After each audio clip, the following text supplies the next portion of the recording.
Hi everyone, welcome to this edition of Local 2202 Education Series.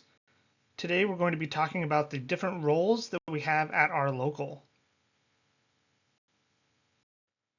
We have three main topics to cover today: identifying the e-board or the executive board, reviewing the roles of the elected officials at our local, and the term length of each position.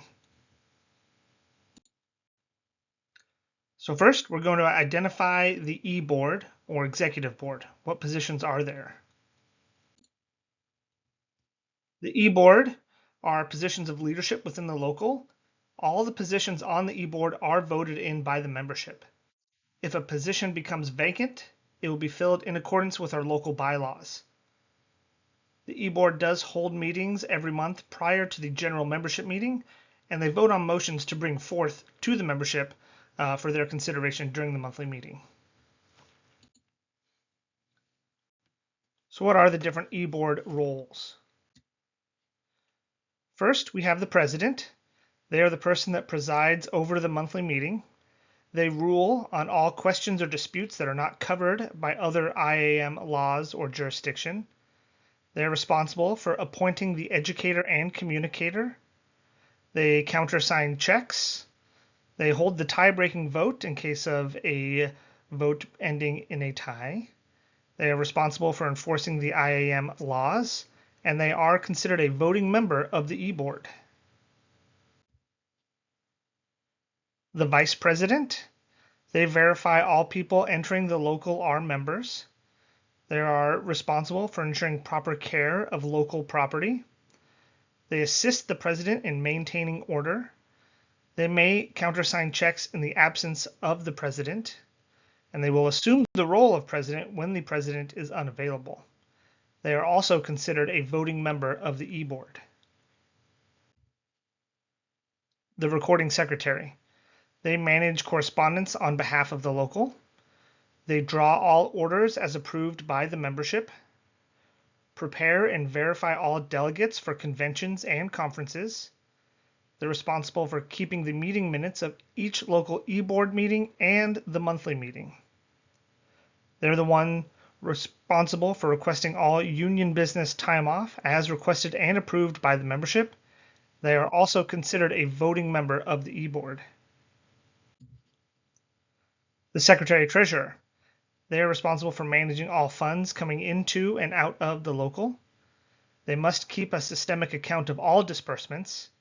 They have to submit their books to the auditors, which we'll cover in a little bit. They are responsible for completing a monthly balance report and presenting it to the membership monthly. They're also responsible for filing and maintaining taxes with the local and federal entities, and they are also considered a voting member of the e-board. The conductor sentinel. They verify that all people who attend meetings are members in good standing. They must report non-members to the president. They will respond to any door alarms or access to the meeting room once the meeting has commenced. They are responsible for maintaining a ledger of attendees of each local meeting. They are also considered a voting member of the e-board. Trustee positions. We have 3 trustee positions at Local 2202. Their primary responsibility is to be in charge of all property of the local, including furniture, equipment, etc. They assist and verify auditors' reports, and they are considered a voting member of the e-board.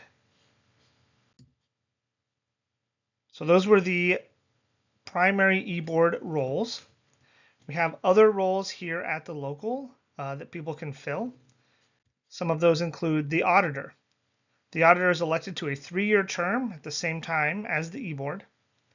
Again, we have 3 positions. They will audit twice a year all of the property and accounts of the local, including fixed assets, physical property, tax forms, and bank accounts.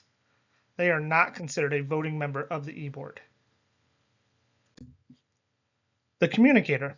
This person is appointed by the president. They head or chair the communication committee, and they manage communications put out from the local.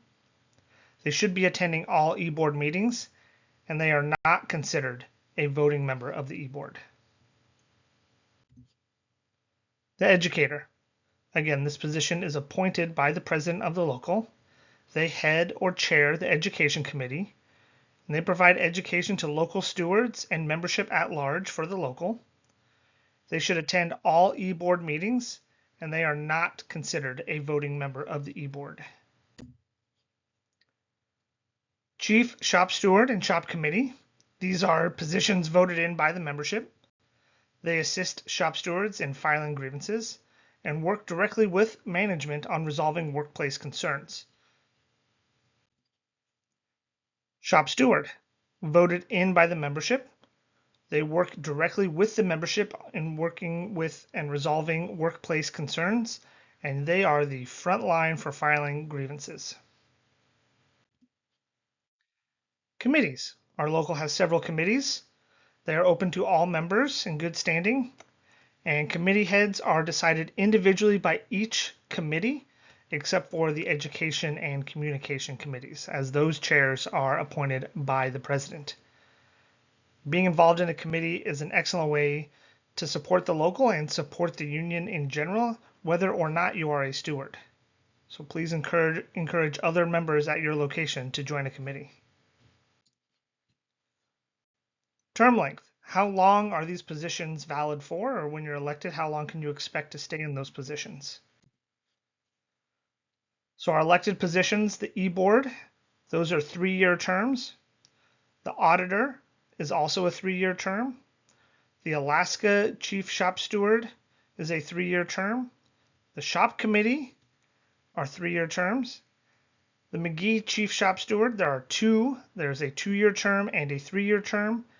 And the General Shop Steward at our local is every year. So it's a 1-year term you can expect to serve.